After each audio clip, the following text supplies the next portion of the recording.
Greetings everyone, this is Rob Sanders, and today I'm going to present Facebook advertising tips and strategies. So thank you for joining. Today we're going to cover a number of tips to help you gain a better advantage on advertising on Facebook. So let's get right to it with tip number one. And with tip number one, not all advertisements need to sell something. So remember, you have different objectives on Facebook. You can advertise an event, you can promote a customer story, you can send traffic to your website, or you can get them to download an app. So it all goes back to your objective. So if we go to Facebook and I want to create an ad, remember, my first option is to create an objective. So you have awareness, you have consideration, and you have conversion. So depending on what you want somebody to do, that's the objective you're going to choose. So just keep that in mind when you're setting up your campaign on Facebook. You need to align your objective with what you want people to do. So tip number two, we want to use Facebook Messenger for advertising. So Facebook Messenger is a feature that can be used with advertising on Facebook. And it's a good tool, it's a good practice because it allows you to, as the advertiser, to commute with individuals directly. So it's a feature that you should take advantage of because it allows you to quickly engage with your target audience. So that's the beauty of leveraging Facebook Messenger with your advertising. The communication tool is available and for you to engage with your target audience. So it's great for not only interacting, but taking care of any other objections that they have as an audience or prospective client. So you can answer any concerns they have right away. So it's a lot more personal and interactive than other forms of advertising because you're directly communicating with your audience. Tip three, use video advertisements. I can't stress this enough. Video is very engaging. In fact, it's not only engaging, but it's very easy to use. So if we go to Facebook, really, Facebook is telling us for video, all we need to do is have basically a phone handy and an app and just to be able to upload it. So with Facebook video, you can really drive awareness and you can really drive sales. I mean, you can really make some really splashy videos on Facebook. All you need is a mobile camera. So with Facebook videos, it's really very easy to create. You just got to be creative. That's really the key to videos. You know they're going to be engaging to the end user. Say something, do something that's going to really grab their attention and get them to do what you want them to do. So these are just some of the examples you can see on Facebook, and you can see how creative advertisers are getting. You know, clear call to action, great video or great imagery, good promotional use. So there's a lot you can do with video and really make it interactive. So I can't stress video enough as an option for Facebook. It really is one of the better features with Facebook advertising and really very limited use of resources. All you need is that web camera, an app, and the ability to upload that video. That's really it for video advertisements. So keep in mind, and the reason why I'm harping on those video ads is they tend to outperform your traditional Facebook image ads in other formats like the carousel or the presentation mode. So there's other types of formats on Facebook. Video tends to give it that extra edge because it's very interactive. And in the form of interactivity comes engagement. So in this example,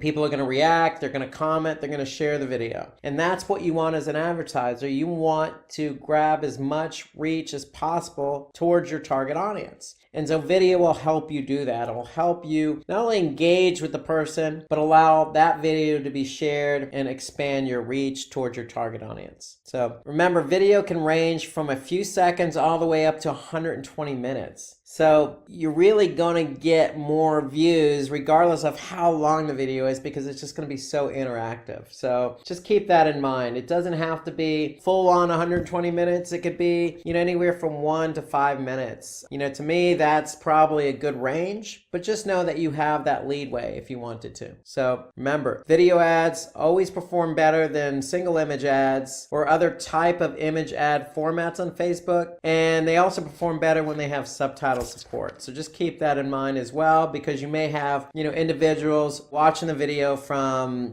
different countries speaking different languages. So tip 4, when you're placing your advertisement, where you place your advertisement will play an important role in deciding how many people come across it. So Facebook offers a number of different options to choose from. So remember, you got the news feed, you got instant articles, right column, you got suggested videos. So you got a lot of options at your disposal. There's lots of other options too. So you can have Facebook actually automatically place your ads, or you can specifically tell Facebook where you want to place your ads. And that's all part of the Facebook setup. So if we go to Facebook and then we go to create your campaign. So if we close ad set, here is where we're going to be able to choose our placement. If we click on choose placement, we'll be able to, allow Facebook to place it, or we can edit the placement specifically. So just keep that in mind. You have a lot of different options here. Again, feeds, instant articles, in-stream videos, you got right column, you even have Instagram. So you have a lot of options available to you. So my recommendation and Facebook's recommendation is always go with the auto placement, but you could specifically choose your placement if you want to when you're setting up your campaign. So start the advertising on the newsfeed could be recommended. The newsfeed is where you're probably going to get your most eyeballs. Most users spend most of their time there, and it has the highest chance of grabbing their attention. So the newsfeed could be a good place to start. Again, you can have it at auto placement, and your ads may be there as well, or you could specifically choose just the newsfeed or other placements. So tip 4, just be careful where you place your ad. It's really important. You want to place your ad where you're going to get eyeballs. So tip 5, Facebook ads also offer you the option to advertise on Instagram. So you have that option available to you. As I mentioned in tip 4, you have the option to advertise through stories, carousel ads, photo ads, and video ads. So again, that's all part of the ad setup. When you go to choose your placements, here you got Instagram feed, you get Instagram stories. And again, with both of those placements on Instagram, you can work with several different types of ads, including that carousel ad, including that video ad. So just keep that in mind, that Instagram is an option for you. Take advantage of it. There's a lot more eyeballs on Instagram these days, and it plays off nicely with what you're trying to do with Facebook. So go ahead and give it a try. Okay, so tip number 6.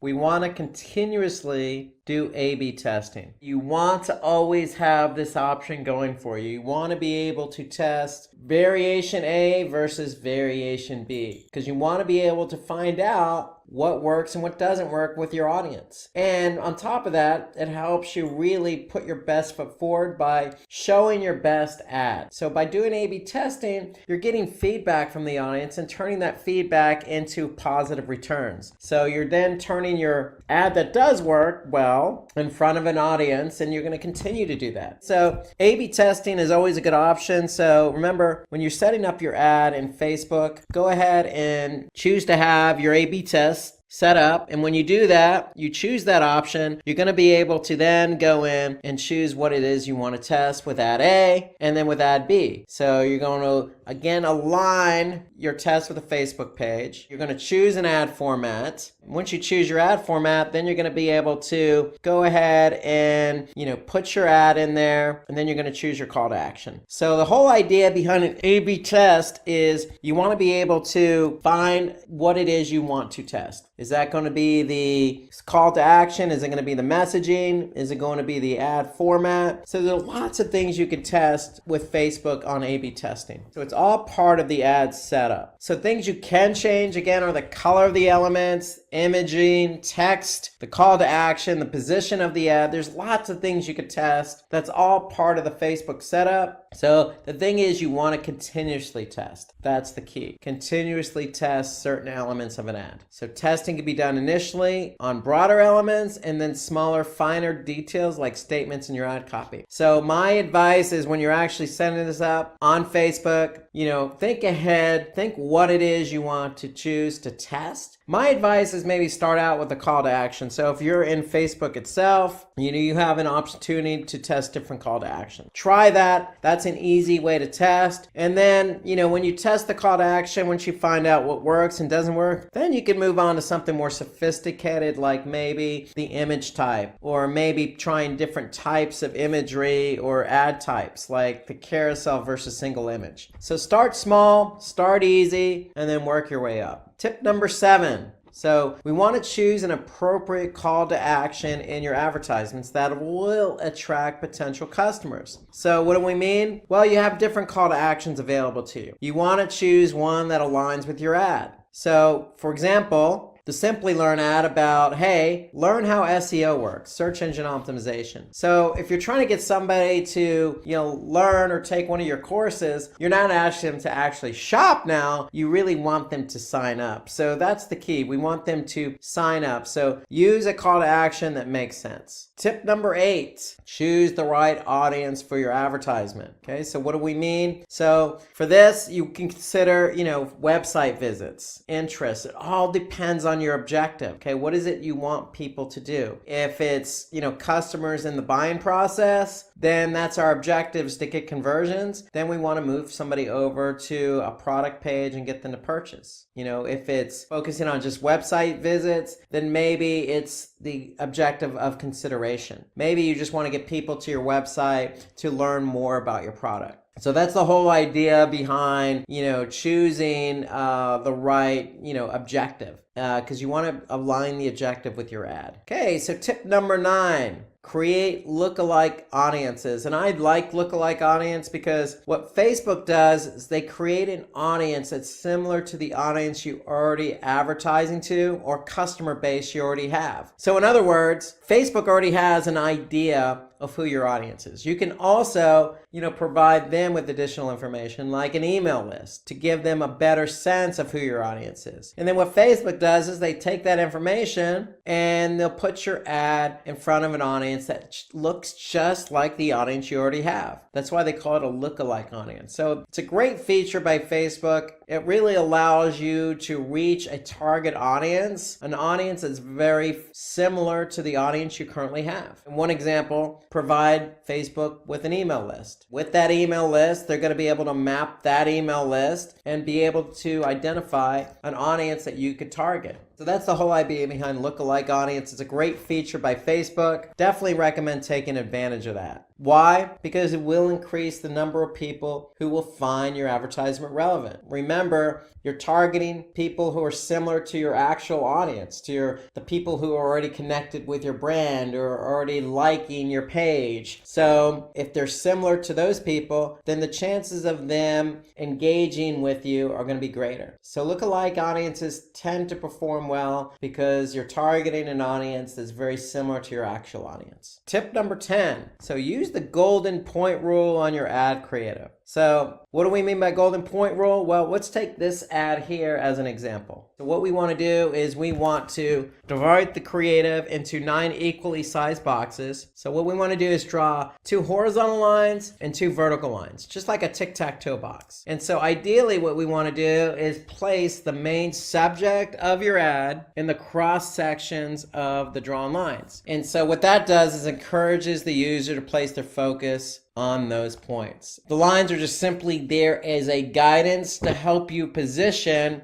your messaging. So that's the golden point rule, really, is we want to be able to position our messaging accordingly. So time for another ad break. So let's take a look at another ad here on Facebook. And this one's by Blue Apron. And so of all the tips we've talked about, this particular ad takes into account a lot of them, okay? So this is, again, they're using multiple images in this ad here. So again, what they're doing, promotion, they're offering up a $30 off promotion here. And what they're asking you to do is sign up to get that $30 off. So you could see the call to action. We already mentioned that on one of our tips. The call to action matches the ad, so they're asking you to sign up. They're using really good imagery here, and they're supporting that with some good copy and text. So this is what makes this ad so good. I mean, who doesn't like good looking food or tasty food and healthy food? Okay, so they're definitely taking advantage of the imagery with a promotion and with a good call to action. And so remember, we want to A/B test. So Blue Apron is likely testing this ad. So what they could do with this is test different imagery, or they could test a different promotion. So there's a lot they can do here on the A/B testing side. So for me, if I were to test this, yeah, I would probably be testing the imageries, because we want to be able to see what images get people to sign up. Alternatively, we can also test the offer as well. What offer is going to get somebody to click on that sign up button? So ideally, there's a lot to do here from the A/B test standpoint, and the way they've structured this ad, it makes it very easy to test. So that's what makes this ad really good, is it shows good imagery, has a good promotion,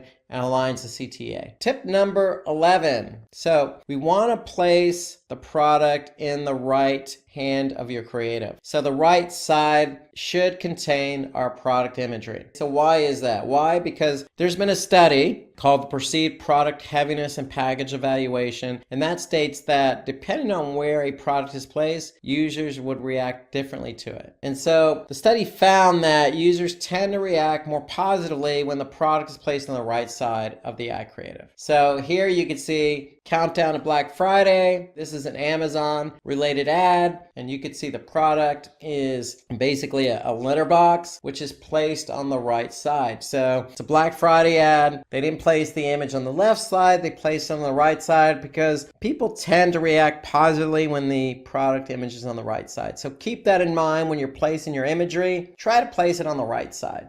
Tip number 12, don't use images that have more than 20% text. Okay, so you want to use images that are clean. Remember that Blue Apron image we looked at? That was a very clean image of food. No text overlaying the image. So we want to try and stay away from images that have text on the overlay. Okay, so there's no limit to how much text you can add to your creative, but Facebook and myself recommend, hey, the lesser text you have, the more likely it is for your ad to have its desired impact, meaning somebody's going to click on that ad. Okay, so keep that in mind. Let the image do the talking for you. You don't necessarily need to overwhelm the image with words or messages. Tip number 13. So we want to use an ad creative that's attention grabbing and is relevant for your business. So again, going back to that Blue Apron ad, hey, who doesn't like good looking food, good looking healthy food, green food? Well, switching gears, we're looking at a Nike ad. Who doesn't like a good looking shoe here? This is a good running shoe, and Nike is definitely taking advantage of the opportunity to place the shoe against a nice looking background. So here, the image on the left, you got a nice mauve looking color, the shoe on the right on a nice red background to kind of really play into the color of the shoe. And so that's attention grabbing. So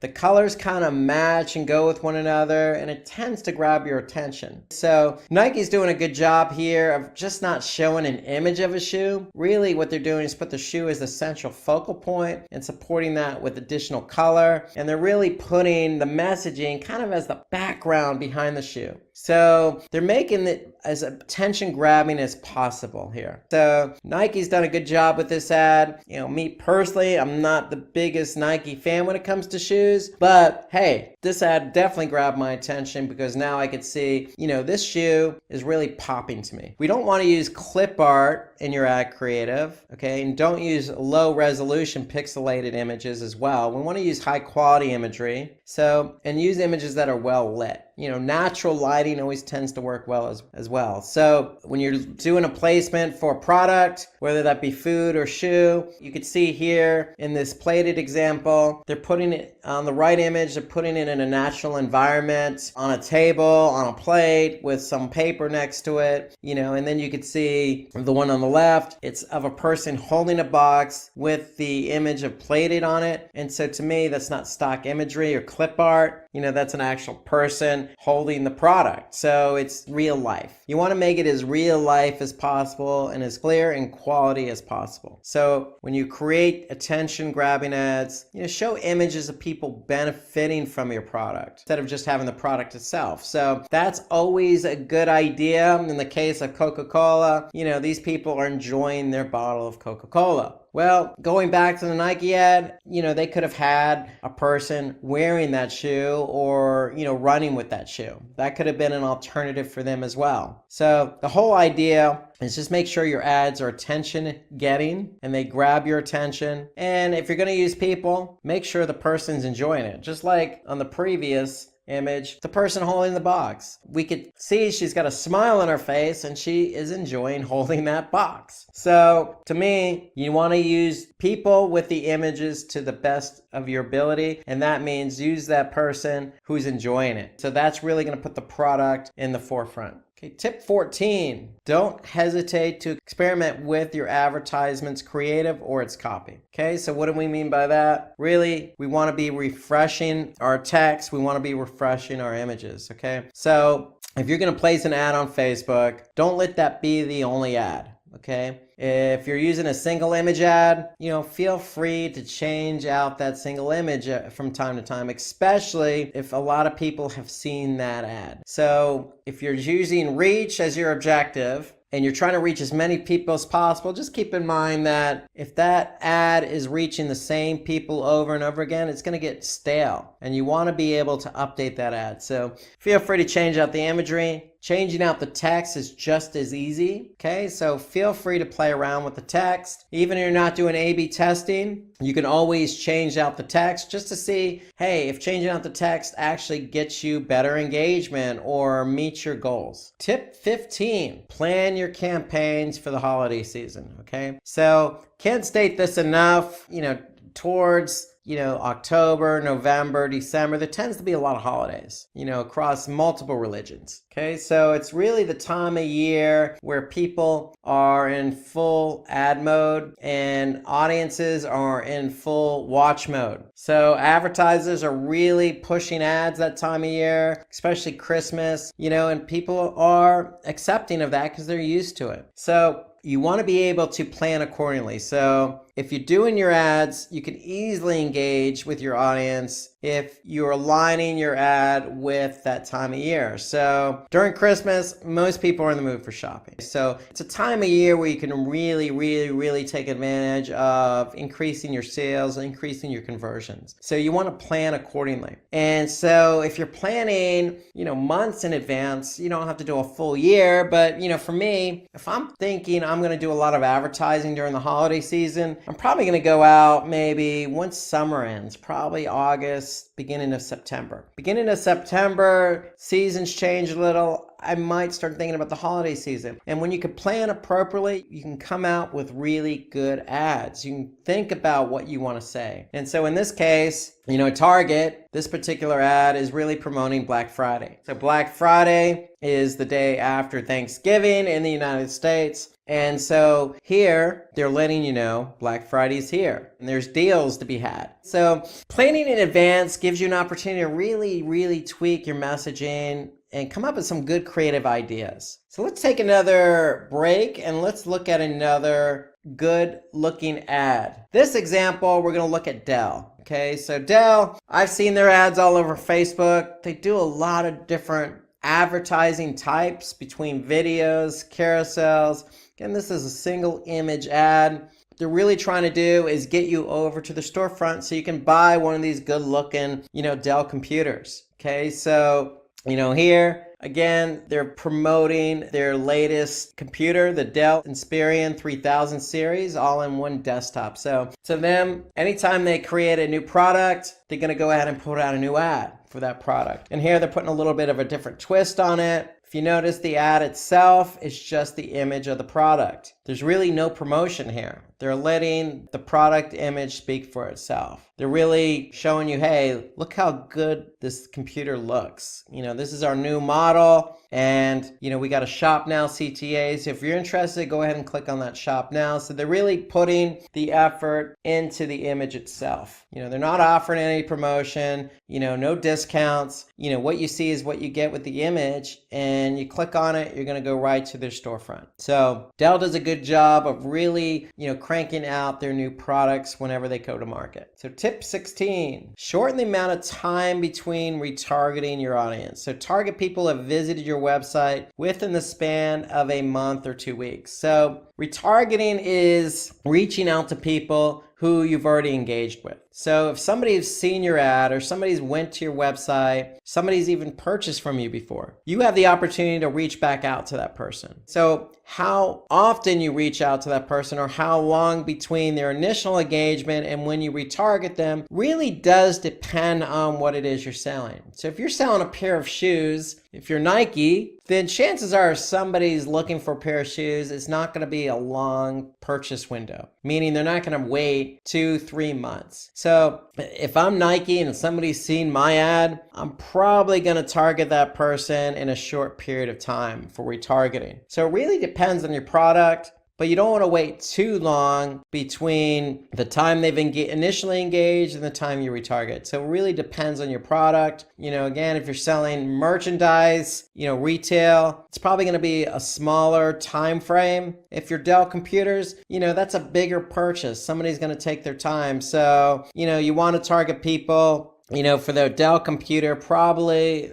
over a longer period of time. Okay, so just keep the product in mind. You don't want to wait too long. You don't want to keep it too short. So you want to find that nice balance of when you could retarget someone. Okay, tip number 17, keep altering the hook of your ad copy. What do we mean by altering the hook? So here you can see a couple of different options. Option 1, we're talking about, hey, if you're interested in getting some DMCA certification, this is what you need to do. Option 2, a little bit different of a hook. Hey, start your journey to get your DMCA certification. So, just altering the way you're trying to talk to somebody is really what we're after here on tip number 17. You have an ad, especially the text. Remember, we always want to refresh that copy, but if you're testing it, try different hooks, try different ways to talk to people. Okay, it always works well when you can have different types of messaging because people react to different messaging. So an effective strategy would be to create multiple ads with different hooks and see what performs best. So this is an option for A/B testing. Okay, you have an option to add messaging. Go ahead and talk one way in one option, and then tweak that messaging, tweak that hook a bit in option B, and see what resonates with people. So that's a good option for A/B testing, is always look at the way you're going to try and get somebody to convert. Tip number 18, okay, respond to lead ad responses as soon as possible. So remember, one of your ad formats is a lead ad. Okay, so if you have a lead ad, basically what you're asking somebody to do is add their name, their phone number, and their email. If you get that information, don't sit on it, react to it. Just like the messaging, the Facebook Messenger, how it's almost instantaneous. Think of the lead ads the same way. Okay, you have somebody who's engaging with your ad by providing information. You don't want to sit on it. You want to respond as soon as possible. In fact, when you do engage with that person, let them know you're available on Facebook Messenger so they can actually then reach out to you via Facebook Messenger just to expedite the communication. But when you get that valuable information from the customer, respond as soon as possible. It's good customer service. Because the longer you take to respond, the less likely the customer will want to continue interacting with you. So there's no real good rule of thumb here, except for do it as soon as possible. Okay, tip number 19, add scarcity to your advertisements. So what do we mean by that? Well, in this example, we could see the top 100 registrations get free access. So by putting this into your ad copy, we're hoping your prospects are more inclined to buy your product due to that fear that they're not going to be one of the first 100 registrations. Okay, so it allows you to really put some sense of urgency in the ad to get somebody to react. So that's what we mean by, scarcity. Okay, so by doing so, it could affect the long-term credibility. We don't want to come across as fear-mongering by any means, but hey, if your promotion is the first 100 registrations get free access, then why not?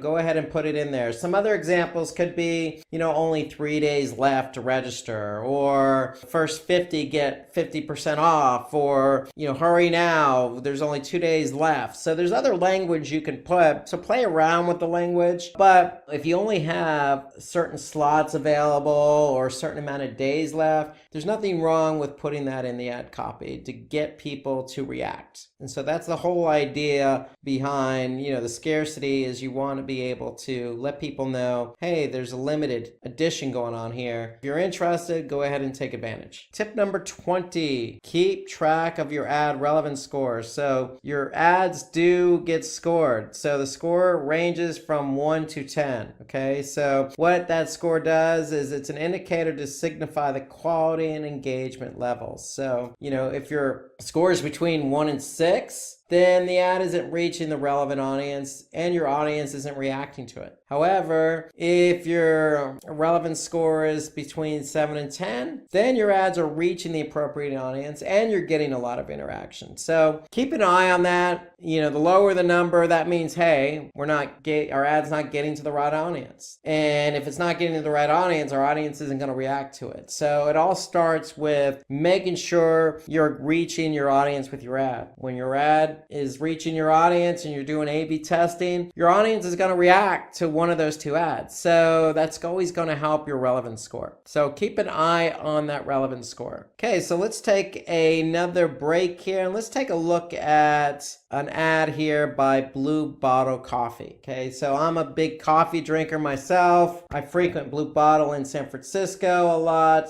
And so here, this is a nice image, a nice close-up image of coffee, and I really like this. Notice there's really no call to action here. Okay, so they're putting their website URL, the domain, bluebottlecoffee.com. They're saying, hey, we source great coffees, we roast them to perfection, and get them to you fresh. So I can vouch for that. Really putting their brand out there. Okay, so this is more of a brand awareness type ad. That's their objective. Their objective is, if you're going to drink coffee at some other location or with some other brand, hey, take a look at ours. We got good coffee too. We roast them pretty good and we make sure that you get them fresh. That's what they're trying to do. They're trying to introduce their brand to you. So this is a good example of a brand awareness ad, single image ad. They're definitely making use of the ad, the image itself, with a nice close-up shot of that roasted coffee. So that's what makes this ad so special. Brand awareness. The image is telling us, hey, this coffee looks pretty good. It looks nice and roasted.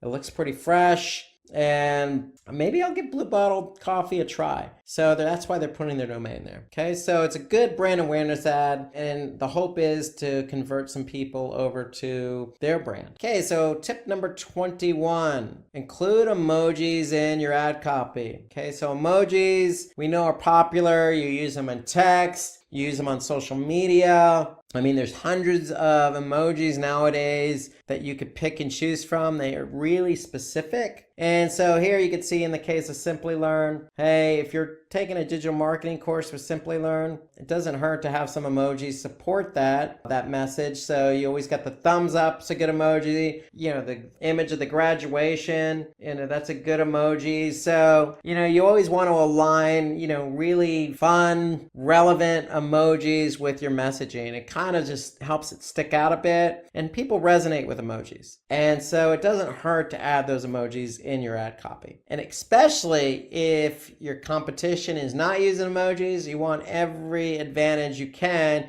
to have your ad stick out. So emojis is a good way to get your ad to stick out. Tip number 22, use UTM parameters to your ad, which can feed into your Google Analytics account and provide tracking information. So I can't stress this enough. If you're using Google Analytics to track your campaigns, then you want to use UTM parameters. So what do we mean by UTM parameters? Well, let me show you an example. So all you need to do is type in UTM tracking or URL builder in Google, and then you're going to actually get to this page here. So what this does, this is a tool to help you create UTM tracking. So if we're Simplilearn and we want to advertise and drive the audience to a specific page, in this case, Artificial Intelligence Master's Program page. So this is going to be the URL, but we want to append that URL with some UTM tracking parameters. Our campaign source parameter, we're going to put Facebook because that's the source of where we're advertising. The medium in which we're driving that traffic to the page from Facebook is CPC, which stands for cost per click. And then we're just going to put campaign name AI engineer to identify what it is that campaign is related to. So notice that the only required parameter is campaign source. In this case, we're going to put Facebook, but we can also use campaign content if we want to differentiate the different ads that we have. So you can use campaign content parameter as well. You don't have to. The only required parameter is campaign source. My recommendation, go all lowercase, okay? And then when you're done, you have a URL that you can use in your advertising. So when somebody actually goes to that URL, notice the URL includes the UTM tracking, and then analytics is going to be able to pick up that campaign from where? Facebook. The medium is going to be CPC, and the campaign in this case is going to be AI engineer. And that's what you're going to look for in Google Analytics. So it helps you track your ads more closely, because if you don't use UTM tracking, for example, on Facebook, then analytics might interpret that traffic coming from that ad as, organic social. So we want to be able to identify specifically the campaign you're running by putting in different variables for those parameters. So that's what UTM tracking is. You want to use it for all your Facebook advertising. Okay. So it really helps you, in analytics, identify how your campaign's performing. Not only is it driving traffic, but is the campaign converting for you? So if you're trying to get somebody to sign up for a class, then analytics is going to help us measure those conversions. But with UTM tracking, we can bridge the gap between how many people Facebook delivered or drove to our site from the ad and how many of those people actually converted. So UTM parameters help bridge that gap. Tip 23, use exclusion marketing to improve your Facebook return on investment by not including people who have already taken the action desired by you. Okay, so this is a very key feature here. So if we've already advertised and people have reacted to our ad and have subscribed, then we don't want to target that person again. So that's what exclusion marketing is. We want to be able to, target people that we're really after. So if somebody's looked at our ad and did not convert or did not go to our website or did not download something or whatever it is we wanted them to do, then those are the people we want to focus in on. Okay, so in this case, exclusion marketing, we're going to exclude people who have subscribed. In this case, we're going to retarget people, meaning advertise again to people who have not subscribed. So that's what the exclusion marketing feature does. It helps you really hone in on where you're targeting and retargeting. So that way you're not hitting the same people over again. And that's only going to lead to poor performance. Tip 24. Track the right metrics for your business. So keep your eye on important metrics. What are those metrics? Those are going to be KPIs. KPIs are key performance indicators, and KPIs differentiate from metrics because KPIs are related to business goals. So track the right metrics for your business. What are the right metrics for your business? More than likely, it's going to be conversions or conversion rate, but you could be running a brand awareness campaign, just like Blue Bottle Coffee did. And so if you're running a brand awareness campaign, then maybe your KPI or metric is going to be a click, okay, or click-through rate. How many people are actually reacting to our ad? Okay, so you always want to align the right metric with your business. Okay, it's just very important that you're measuring against the right metric. If you're not, then it's going to be misaligned in terms of how you you judge the campaign performance. Another set of metrics could be reach and frequency. So reach and frequency allow us to measure how many people saw the ad, and post engagement can determine how many users are reacting to your ads. CPC helps us determine the cost effectiveness, or how much we're paying for every click. You could see that information in your Facebook ad manager. For example, if I go to Facebook's ads manager, here I'm looking at some